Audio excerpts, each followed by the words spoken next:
በ2016 ዓመተ ምህረት አሜሪካን ለ6 ወራት ቆይቻለሁ። ለ16 ዓመት የኖርኩበት ሀገር ነውና እዛ በርካታ ኢትዮጵያውያን ወዳጆቼን፣ ጓደኞቼን አዝናንቻለሁ። ሳን ፍራንሲስኮ፣ ሲያትል፣ ዲሲ እንዲሁም ካናዳ ነበርኩኝ። በዛው አመታዊ የጤና ምርመራ አድርጌ ከወዳጆቼ ጋር ገበያም አድርጌ ነበር።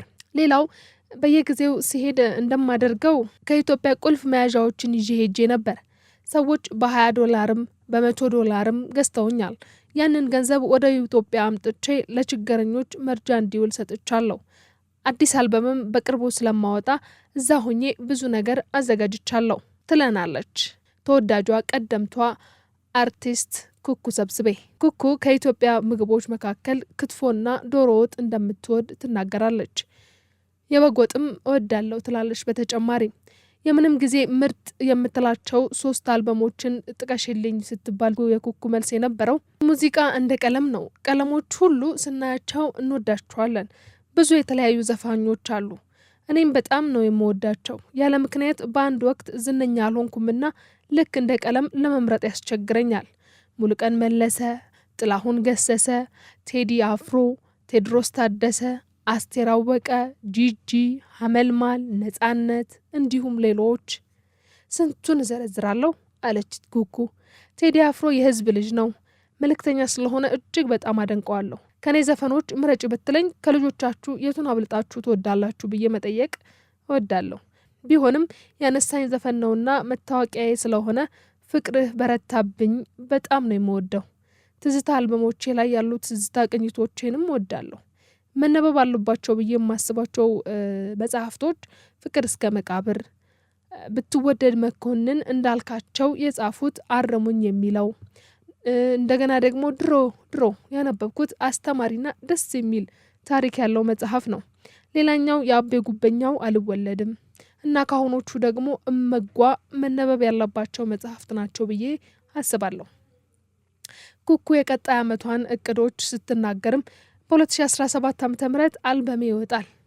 እንደኔ ሀሳብና ፍላጎት በመስከረም መጨረሻ ወይም በጥቅምት እንደሚያልቅ ተስፋ አለኝ ብላ ነበረ። 90% አልቋል። ትንሽ የሚስተካከል ነገር ነው የቀረው ብላናለች ኩኩ።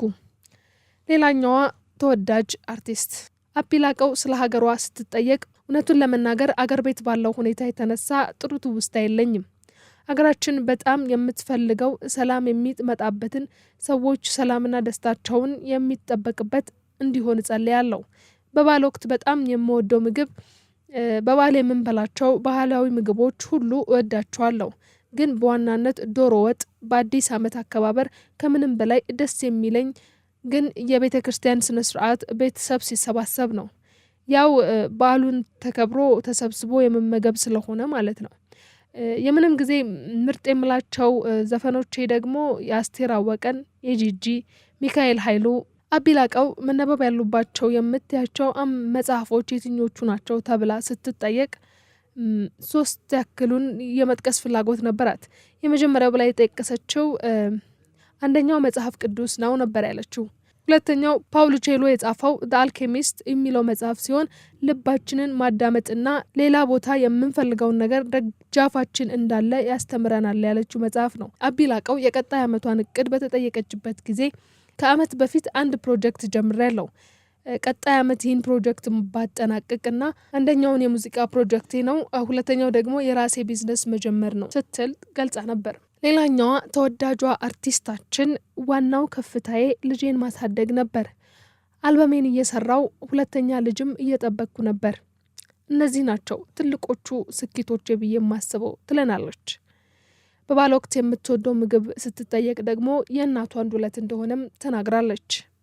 ይቺ ሴት እንስታችን ድምፃዊት ቤቲጂ ትባላለች። የምንም ጊዜ ምርጥ የምትላቸው ዘፋኞች አንደኛው ጋሽ ጥላሁን ገሰሰ እንደሆኑ በጣም የማይክል አድናቂ ነኝ። ማን ኢን ዘ ሚረር የሚለውን ትልቅ ትርጉም ይሰጠኛል። በህይወታችን ውስጥ ምንም ነገር ስንጠይቅ ለውጥ ለማምጣት ስናስብ ራሳችንን ማሰብ አለብን የሚል መልእክት አለው። ስለዚህ በጣም ወደዋለሁ።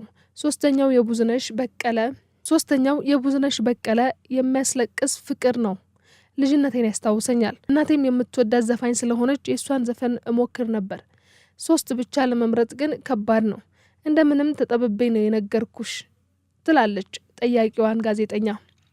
ቤቲጂ በቀጣይ ልስራቸው ስላሰበቻቸው ነገሮች እቅድ የተጠየቀች ሲሆን የሷን ምላሽ ሁለተኛ ልጄን በሰላም ተገላግዬ እንደ እግዚአብሔር ፍቃድ 3ኛ አልበሜን አወጣለሁ።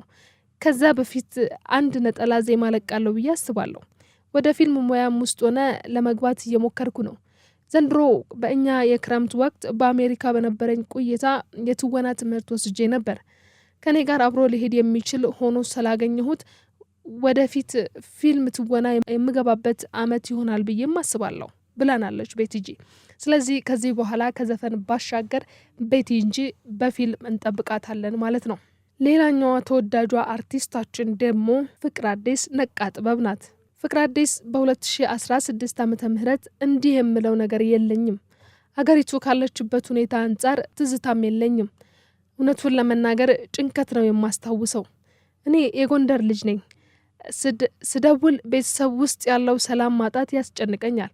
እየተረበሸ ገንዘብ ብትሰሪ ስራ ላይ ብትሆኚ ደስታም የለውም ትላለች ፍቅረአዲስ ነቃጥበብ። በበዓል ወቅት በጣም የምወደው ምግብ ዶሮ ወጥና ጥብስ ነው፣ በጣም ደስ የሚለኝ ትላናለች። የምንም ጊዜ ምርጥ የምትላቸውን 3 ዘፋኞች በተጠየቀችበት ጊዜ ፍቅረአዲስ የአስቴር አወቀ ነዋ፣ ከሷ ምንም የምጠላው ዘፈን የለኝም በማለት መልሳለች። የአዲስ ዓመት እዮሃ አበባዬ ብትጋብዝልኝ ደስ ይለኛል ስትልም ተናግራለች። አስቴርን በጣም ነው የምወዳት፣ ሁሌም ከሷ አማራለሁ። ቀና ናት። በዚህ እንኳን አደረሰሽ በይልኝ። መነበብ አለባቸው ብዬ የማስበው ከማንበብ ይልቅ ሲነበብ ስሰማ ደስ የሚለኝ ሰው ነኝ። ይነበብ የምላቸው አንድ ለእናቱ የፍቅረ ማርቆስ ደስታ መጽሐፍ ናቸው። አቤ ቁጭ ስንል አንብቦልኝ ያውቃል። አቤ ግጥሙን የጻፈው ያሙ የሚለውን ዘፈን አቻሜ ከሚለው መጽሐፍ ነው የተወሰደው። በትረካ ሰምቼ ከወደድኳቸው መካከል ፍቅር እስከ መቃብር ዋነኛው ነው። የቀጣይ ዓመት እቅዴ ደግሞ ሁሉም ነገር ሰላም ሆኖ በቀጣይ ዓመት የሰራሁትን ካሴት ለመልቀቅ ዝግጅት ላይ ነኝ ትለናለች ፍቅረአዲስ ነቃጥበብ። የመጨረሻዋ አርቲስታችን ደግሞ ወጣት በዋልታ ቴሌቪዥን ጣቢያ ደግሞ አዲስ የተሰኘ ሙዚቃ አይዶል ውድድር ላይ በዳኝነት የምታገለግል እንስት ናት። እግቱ ትባላለች። እዛ ላይ በአሰልጣኝነትና በዳኝነት ሰርቼ ነበር። በእኔ ስር ከተመደቡ ተወዳዳሪያን መካከል ማቲያስ ድርብ ጋር ውድድሩን ማሸነፍ ልዩ ትውስታዬ ነበር ትለናለች። በበዓል ወቅት የምትወዳቸው ምግቦች ዶሮ ወጥ ምንም ጊዜ የምወደው የምግብ ምርጫ ነው ስትል ትገልጻለች። እጊቱ የምትወዳቸውን አቀንቃኞች በተጠየቀችበት ጊዜ አስቴር አወቀን፣ ጆን ሌጀንድ እንዲሁም ቴዎድሮስ ታደሰን ጠቅሳ ነበር። እጊቱ የቀጣይ ዓመት እቅዷን በተጠየቀችበት ጊዜ ከፈጣሪ ጋር ከኔ በተወሰነ መንገድ ይገለጻል ወይም ከህዝብ ጋር ያገናኘኛል የምለውን አልበም ማቅረብ ነው የዋነኛው እቅዴ ትለናለች። መነበብ